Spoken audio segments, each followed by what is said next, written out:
Well, hello there. I'm Jacob. And I'm Luke. And we are the Obi Thorn Alliance. If you like the content that we are doing, like and subscribe, hit the notification bell. And in today's video, we are doing a review of The Boys Diabolical.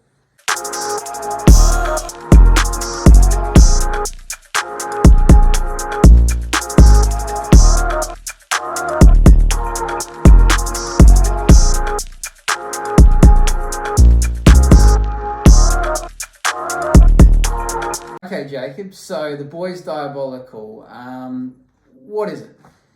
It's basically a anthology anime series telling 8 solo stories in the Boys live action universe. What's cool because each creator can tell their own story within the time that they have allotted.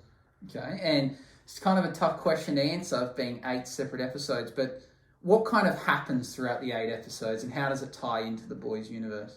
We get some crazy shenanigans with the character Homelander. We get some different characters with superpowers and just different storytelling that the creators use to tell their stories in a creative and silly. Some are not as good as others in a clever way. You like how it ties it into the main storyline and the characters they chose to use in this storyline? Yeah, definitely. I think it does a good job to bring in characters that you already know and tell new characters in the time that they have. And I really especially like the last episode quite well because it ties in very well. Do you think it adds to the universe or it makes it worse? Oh, it definitely adds to the universe really well, and I would highly recommend it. Who's in this? So there's a lot of voice actors and a lot of famous writers, but who are some of the standouts of famous people you can recall that were in this series? Seth Rogen, the actor that plays Homelander himself, and Anthony Starr, quite a lot of famous people that voice characters. It's quite a star-studded cast. Yeah, I think there was Andy Samberg. There was can't think of his first name. Something Cheadle, who plays the Patriot in John Cheadle. Yeah, that's the one in Iron Man, and we got Awkwafina who voiced the episode that you'll talk about later, which is your least favourite. But yeah, there's quite a lot of famous people that are in this series. Where can you find it? Amazon Prime. It's streaming at the moment, and all the episodes are out, so you can stream all the episodes. And who do you think would like this, and is it comparable to anything else that's already out? Who would like this? I would definitely say people that are fans of The Boys, the live action show, people that love anime style, more of a Western style, and what it's comparable to is Star Wars Visions with how they tell their own separate stories, but I think The Boys does it in a better way. I think The Boys is more apparable and more people can like it more compared to Star Wars Visions, yeah. And we talked about this off camera, and I don't know if you still think the same, but do you think it's necessary to have watched The Boys to be able to watch Boys Diabolical, or do you think you could watch it by itself? I think it definitely helps to have watched the live action show, but I guess for someone that doesn't care about like what 13 things are, I guess it doesn't really matter, but I definitely think it does help. Yeah, I think it can stand alone, but there'll be a lot of characters and story arcs that you won't know what it means. And then if you were then to watch the main show, I reckon you might ruin some of them for you. So it depends. If you just watched it by itself and then never watched The Boys, you'd probably get away with it. That's my opinion.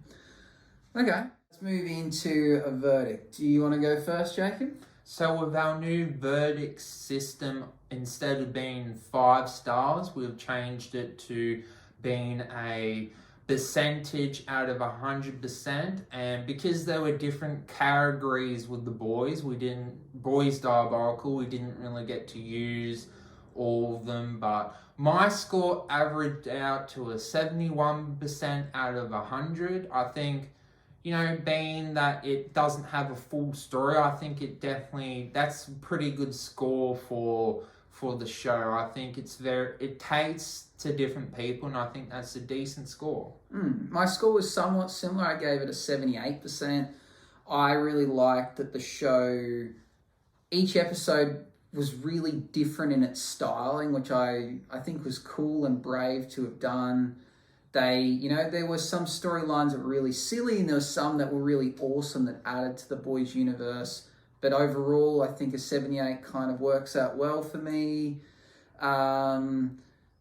I liked the characters they chose to do it, and even the storylines that were silly, they were still funny. And I think because of the length of the episodes, I think that made me like them more. They were over in 14 minutes. You could watch the whole series, in under 2.5 hours. It was a pretty quick watch. So for me, that gave it a really good rating.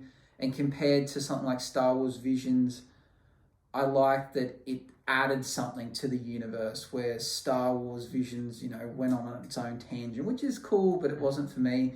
And you did mention the fact that it's more of a Western anime style, which is more to my appealing, which I have not delved into much of the Asian anime style. So it was definitely more tailored towards me, and it's probably why I gave it a slightly higher rating than you did. Yeah. Okay, let's move into some discussion points from the show.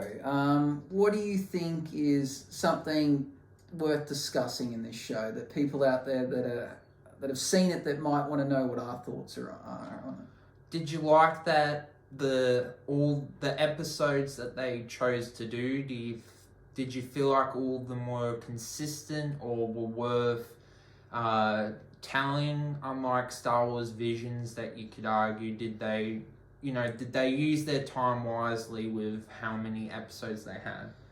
I don't know if I'd say they were all worth telling, but they all except for one I felt were entertaining.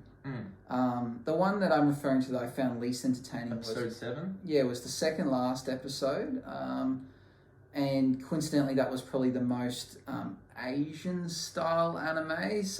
But I just felt the story didn't have much to it, where some of the others were a lot more exciting and definitely funny. That was probably the only one that didn't have a comedy element to it.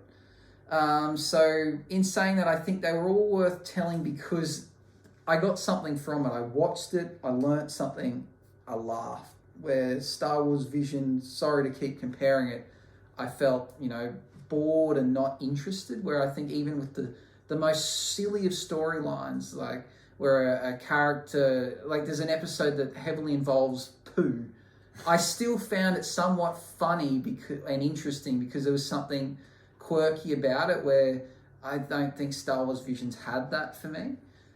So yeah, I hope that answers the question. And for you, have you got a response for the same question? I think they told the 8 episodes better than Star Wars Visions, but I would say with the poo episode, I think that was the episode I still don't see the point of it. It was entertaining, but I just didn't like it, and I think The Boys Diabolical tells the storyline within the universes, and it does a really good job, and it's entertaining, and it's a fun, enjoyable time.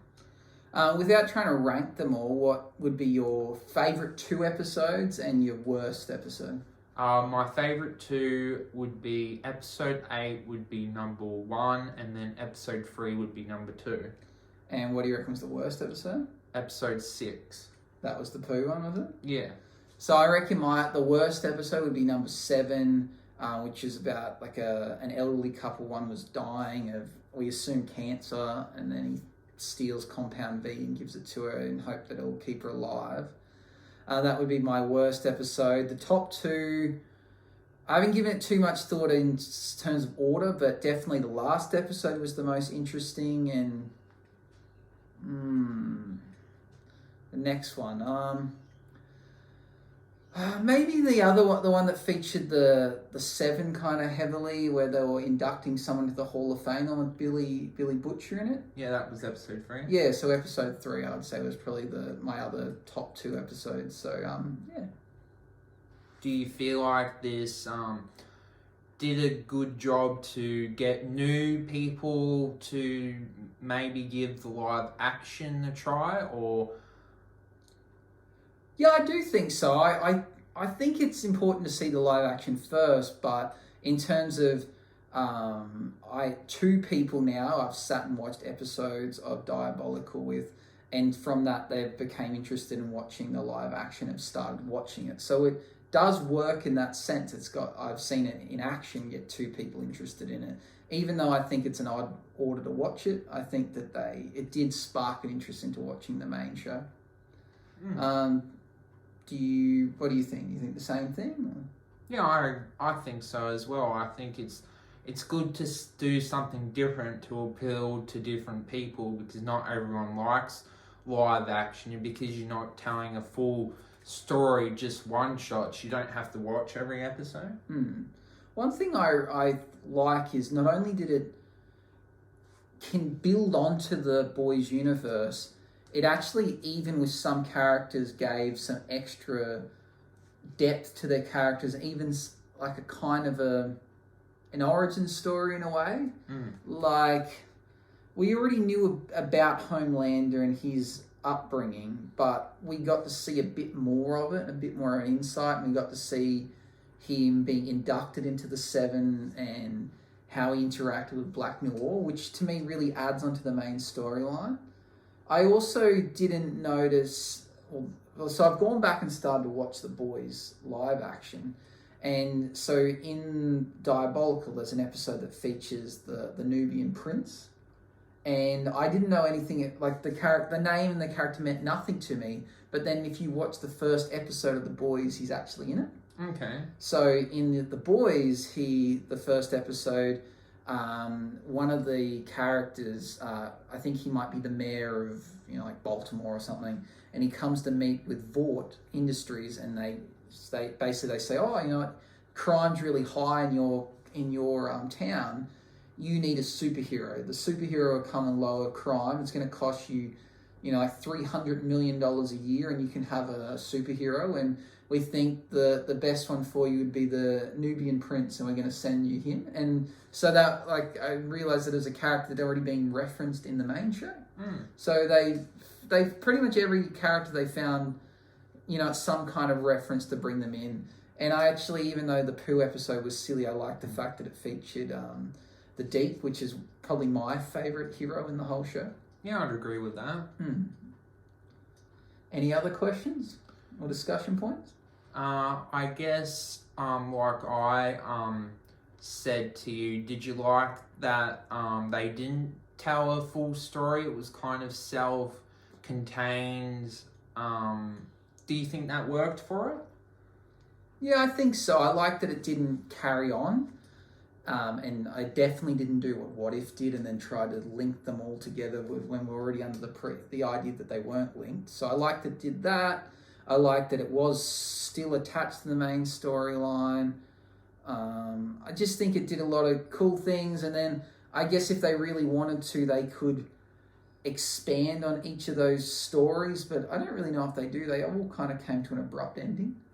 So it's probably a good way of doing it, and it just introduced the fact that there is more and more Vought heroes around than what the show can fit in, the live action show, and we got to see them in action. I actually really enjoyed the episode with the orphans, and even though they went and killed all their parents, I thought it was really interesting that it exposed this idea that some people through Compound V get really crappy powers, which is not something that was really explored in the live action show yet. So that was cool.